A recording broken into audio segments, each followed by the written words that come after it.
What comes to mind when you think of the abyss? Death, darkness, chaos.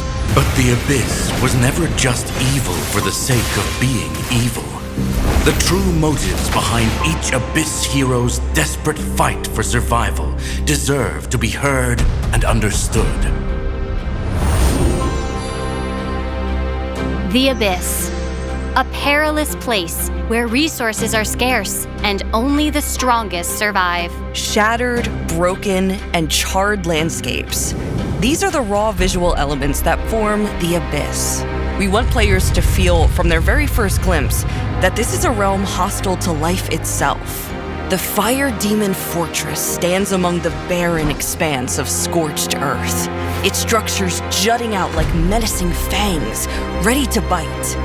In the Sanguine Lair, Gothic architecture twists into claw-like formations, wrapped in batwing, membrane-like designs that create a sinister silhouette. This deprived environment nurtures only the most primal forms of life. The eternal darkness of the abyss has caused the eyes of the creatures here to wither and evolve. Their incomplete evolution leaves bone and muscle grotesquely exposed.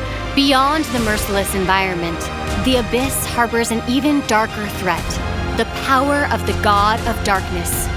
Those tainted by this corruptive power surrender their free will, their bodies and minds twisting until they become nothing more than puppets of the God of Darkness. This is the abyss, where cruelty and slaughter are the laws of survival, written in blood and etched into bone. Our characters possess powers formidable enough to resist death itself. Yet the primal struggle for survival never fades from their essence. They are not imprisoned by death, but by the need to meaning, each trapped in their own dilemma of survival. For Thamos, survival has never meant mere self-preservation, but rather ensuring the existence of the entire fire demon race. In our narrative, we've shaped him into a more nuanced, multi-dimensional leader and antagonist, and strengthened his connection to his tribe. Thamos' identity as a leader permeates his concept design. His imposing silhouette radiates raw power and dominance, befitting his status as Lord Lava. The new molten core pulsing in his chest is his life force. As long as it exists, Thamos cannot die. His sickles are not just tools, but extensions of himself, deadly shards crystallized from his own molten body. The Omega symbol, Omega, carved deep into his chest, marks not just conquest, but rebirth, the end of the old reign, and a new dawn for his people. Unlike the fire demons who battle tangible threats to their existence, Obsidia and Alice pursue a more profound form of survival, one that transcends the physical realm. Obsidia, the sovereign of the abyss, wields power that few can comprehend. As MLBB's only circle-strafing marksman to date, her passive is the cornerstone of her killing potential. With each kill, Obsidia harvests bone shards from her victims. Every basic attack then unleashes these accumulated shards in a merciless volley against a single target.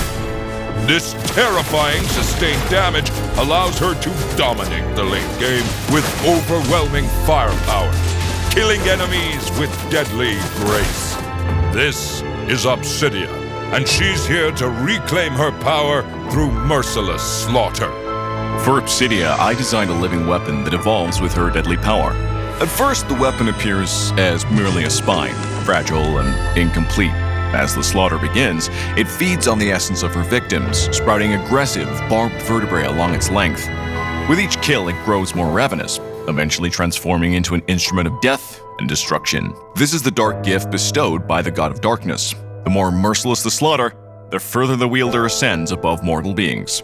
But power always has a price. The abyss became nothing more than a pawn of the God of Darkness. Its inhabitants thrust into an eternal conflict between light and darkness.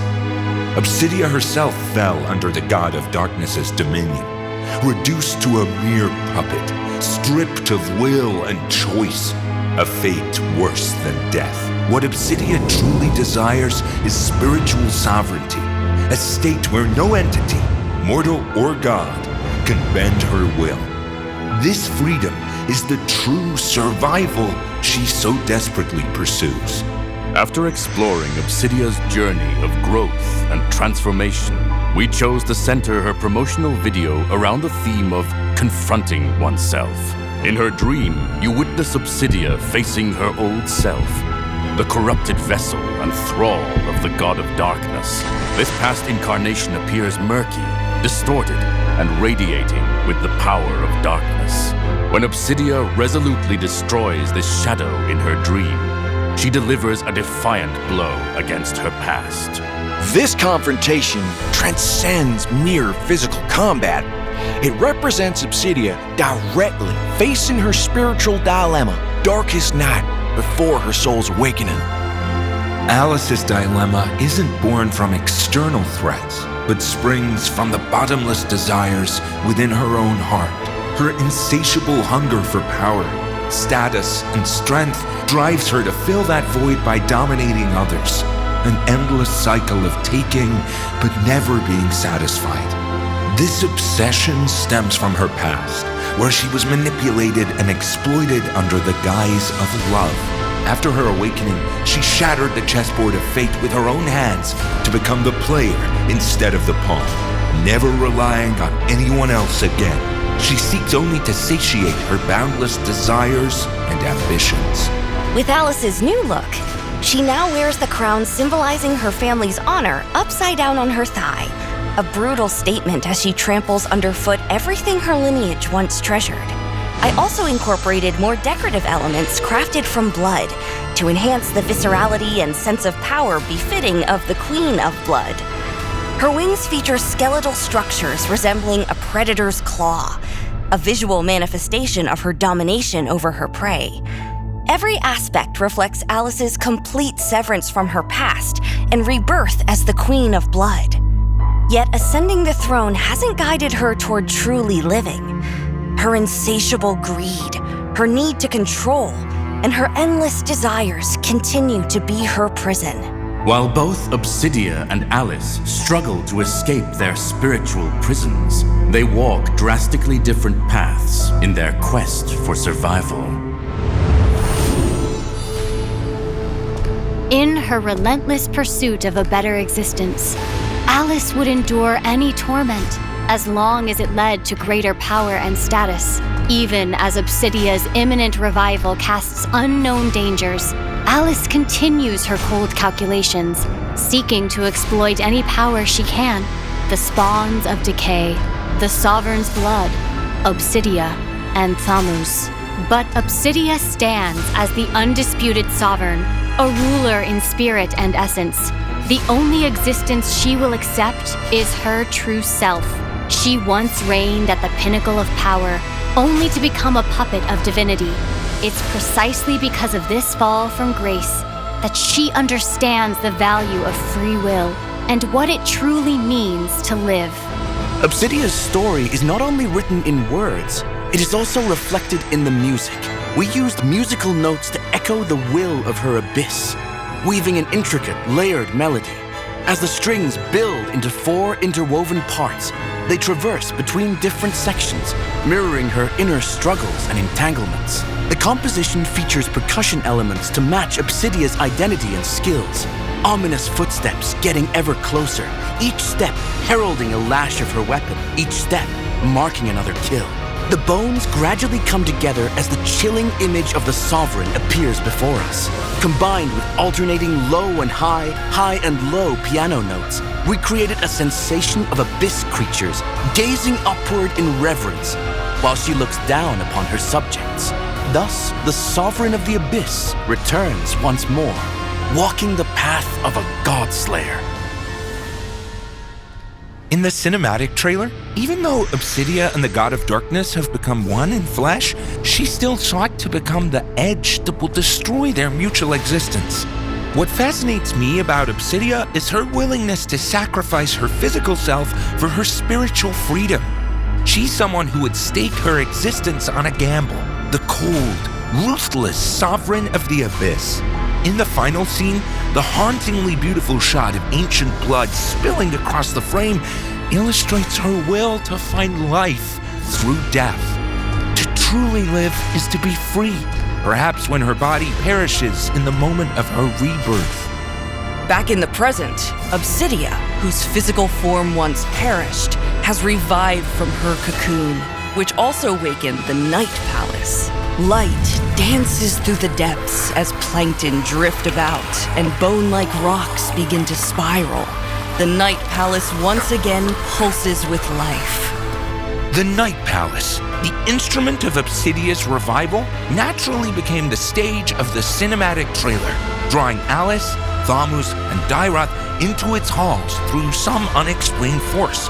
Through multi-perspective storytelling and interwoven timelines, the trailer brings all our heroes together within the Night Palace and illuminates the tapestry of personalities, fates, and convictions that bind them. Here, each hero's struggle to survive converges on a singular moment for us to witness. Obsidia, unwavering in her pursuit of free will, once again stands defiant against divinity. Alice, consumed by insatiable desire, probes the mysterious power of the ancient blood and Obsidia herself. Thamos, shouldering his people's fate, unleashes his fury upon Obsidia. And Dairath, amidst the chaos, searches for himself and where his future leads. Within this perfect storm of the abyss, we hope the audience can feel the raw conflict of choice and survival, and the emotional core of each character. Let "Survive the Abyss, Strive for Tomorrow" resonate not just as a slogan, but as the fractured heart of the abyss. They each face their own trials, yet not one will ever kneel to the abyss. Rather than yielding to darkness, they bare their fangs and hone their edges within it, revealing a fierce, undeniable will to survive.